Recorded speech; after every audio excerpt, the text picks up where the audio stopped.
Toto Wolff has just issued a brutal warning to his own Mercedes drivers. If their championship battle turns toxic, he says he will remove one of them. That threat came as Mercedes dominated the first 11 races of the new era, winning 8, while Kimi Antonelli built a 59-point lead over George Russell. Then the story exploded. Photos surfaced showing Wolff vacationing with Max Verstappen for the second consecutive summer, just as Verstappen's performance-based Red Bull exit clause reportedly became active. And there is another meeting nobody can ignore. Verstappen's father and manager were photographed with former Red Bull advisor Helmut Marko in Amsterdam during what was described as a crisis summit. Mercedes says Antonelli and Russell are confirmed. Verstappen's camp says Max wants to finish his time with Red Bull. But Wolff's warning has suddenly created one terrifying possibility. If either Mercedes driver crosses the line, Toto may already know exactly who he wants as the replacement. Subscribe to the channel. To understand why Toto Wolff's warning matters, you have to look at what Mercedes is actually facing. This is not a team fighting to survive. This is a team leading the new Formula One era. Mercedes has won 8 of the first 11 races under the 2026 regulations. Kimi Antonelli leads the championship. George Russell is still one of the strongest and most experienced drivers on the grid. On paper, Mercedes should have everything under control. But that is exactly why Wolff's threat is so serious.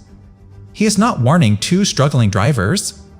He is warning 2 drivers who may be fighting each other for the World Championship.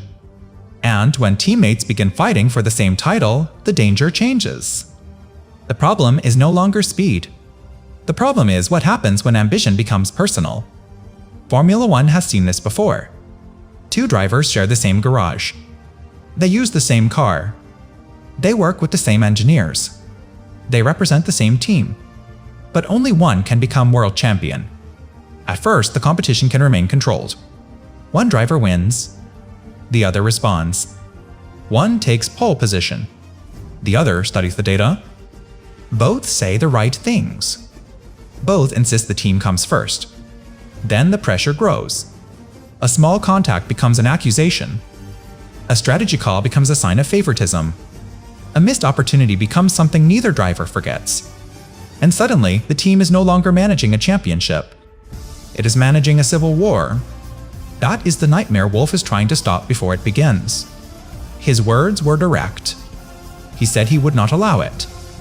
He said it would never happen to him again. He said it would never happen to the team again.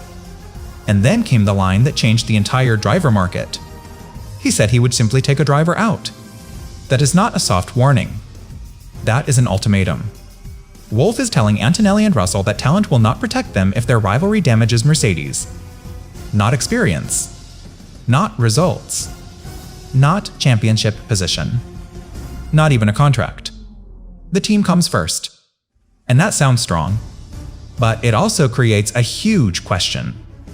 Why would Wolff make that threat publicly? Because team principals do not usually discuss removing a driver unless they want the message to be heard. By the drivers. By the engineers. By the paddock. And possibly by someone outside Mercedes. That is where Max Verstappen enters the story. The timing is impossible to ignore. Verstappen's reported Red Bull exit clause became active around the summer break. He sits 6th in the championship. He is more than 100 points behind Antonelli. And according to the source, he is mathematically out of the title fight. That means his position is completely different from previous years. Verstappen is no longer deciding whether to leave a dominant team. He may be deciding whether Red Bull can still give him the future he wants. And at almost the same moment, photographs surfaced showing him vacationing in the same Mediterranean setting as Toto Wolff.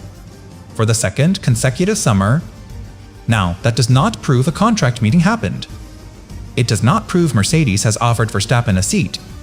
It does not prove Russell or Antonelli is being replaced. The source does not confirm any of those things. Both sides have presented the relationship as friendly. Mercedes has also been reported as confirming Antonelli and Russell for 2027. Those facts matter. But so does perception. Because Toto Wolff is not an ordinary team principal. He understands how every photograph will be interpreted. He understands what happens when Mercedes is dominant, Verstappen's exit clause is active, and both men are seen in the same place. He understands the message that sends. Even if no formal negotiation took place, the image creates pressure. pressure on Red Bull, pressure on Mercedes, pressure on Russell, pressure on Antonelli, and pressure on Verstappen himself. Because once the Formula One world believes a move is possible, every future result is judged differently. If Russell struggles, people ask whether Verstappen is waiting. If Antonelli makes a mistake, people ask whether Wolff's warning was aimed at him. If Verstappen criticizes Red Bull, people connect it to Mercedes. And if Wolff says one driver could be removed, the speculation becomes even harder to stop. That is the power of timing. One statement, one set of photographs, one active contract clause. And suddenly, 3 separate stories begin to look like one plan. But here is what makes it even more complicated.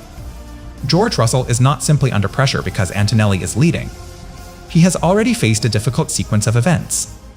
Wolff pointed out that Russell led in Montreal before retiring. He also explained that Mercedes later discovered an engine issue costing around 0.2 of a second. That is an important defense. Russell's results were not only caused by poor performance. The car failed him. He also dealt with a drive-through penalty in Monaco and a difficult opening lap in Belgium. Then came Hungary. Russell started 6th. His anti-stall system triggered at the start. He recovered, but only finished 7th. Meanwhile, Antonelli took 3rd and continued leading the championship. That creates an uncomfortable picture. Russell entered the season with experience. He was expected to be the driver most ready to fight for the title. Antonelli entered as the younger driver still developing. But now Antonelli is 59 points ahead. And every race that gap remains open changes the internal balance at Mercedes. The younger driver begins to look like the future. The experienced driver begins to look vulnerable. That does not mean Russell has lost Wolff's support. In fact, Wolff defended him strongly. He described Russell as tough. He said the best drivers know how to turn difficult situations around. And he said he believes Russell can do exactly that. But support and pressure can exist at the same time. Wolff can believe in Russell. He can also expect more. He can defend Russell publicly. He can also warn that no driver is untouchable if the team becomes divided. And that is the first hidden danger. Russell may not only be fighting Antonelli for the championship, he may also be fighting the idea that Mercedes has another option. A 4-time world champion. A driver who has already proved he can lead a team. A driver whose future at Red Bull is suddenly uncertain. And a driver who appears to maintain a friendly relationship with Toto Wolff. That changes the pressure completely. Because losing to Antonelli would already be painful. Losing control of the rivalry could be worse. But giving Wolff a reason to consider Verstappen would be catastrophic. And Antonelli is not safe from that warning either. He may lead the championship. He may have the stronger momentum. He may look like the central figure in Mercedes' future. But Wolff's ultimatum was not aimed only at Russell. It applied to both drivers.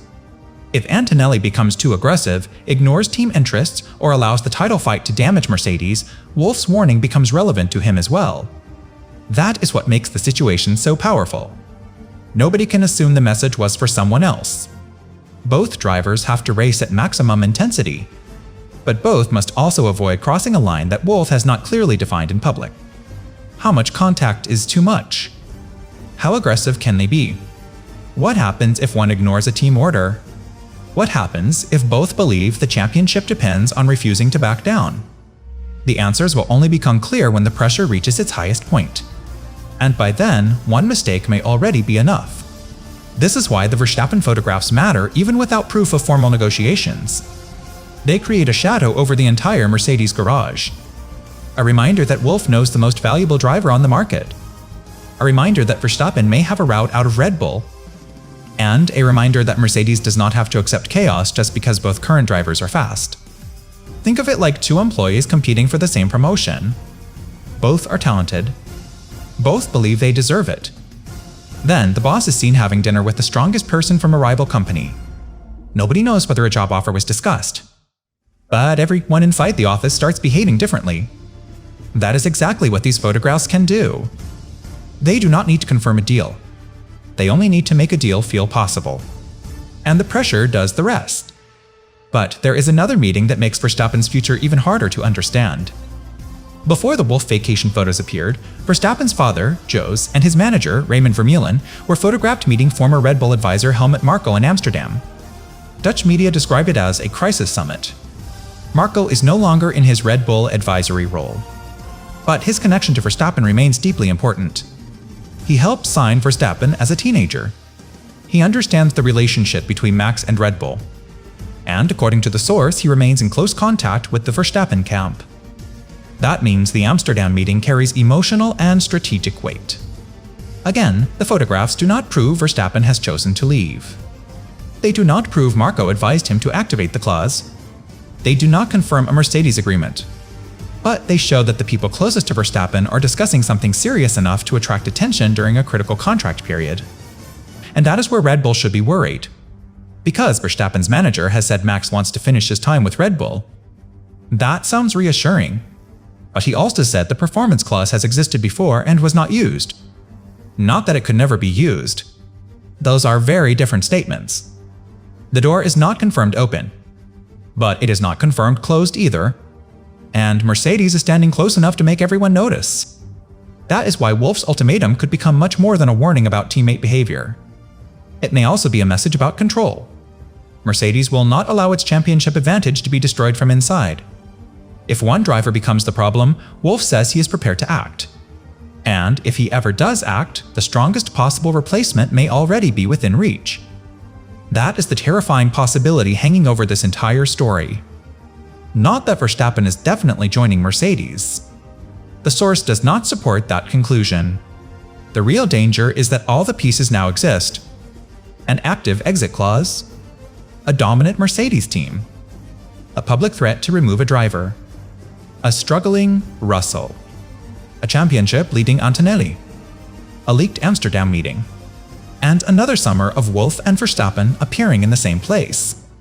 None of those facts proves a transfer. Together, they make the idea impossible to dismiss. And the next part of this story reveals why Wolff may not need to choose between Russell and Antonelli yet. Because the real purpose of his threat may be to control both drivers while keeping Verstappen as the most powerful insurance policy in Formula One. That insurance policy changes the way every decision inside Mercedes is interpreted. Because Toto Wolff does not need to sign Max Verstappen today for Verstappen to influence the team. He only needs the possibility to remain believable. That possibility gives Wolff leverage. It tells George Russell and Kimi Antonelli that Mercedes has options. It tells Red Bull that Verstappen may not be trapped. And it tells Verstappen that one of the strongest teams in Formula One still appears close enough to watch. That is a powerful position. But it is also a dangerous one. Because the moment drivers believe they can be replaced, pressure can improve performance. Or it can destroy it. Russell now enters the second half of the season with two battles happening at the same time. The obvious battle is against Antonelli. The hidden battle is against the idea that Mercedes may not need him forever. That idea may be unfair. Mercedes has reportedly confirmed both drivers for 2027. Russell is already on a multi-year agreement. The available source does not confirm that Wolff intends to remove him. But contracts do not erase pressure, especially when the team principal publicly says he is willing to take a driver out if the rivalry damages Mercedes. Russell understands what that means. He cannot simply beat Antonelli. He has to beat him without creating chaos. He has to recover from difficult weekends without turning frustration against the team. He has to prove he can lead Mercedes while also protecting Mercedes.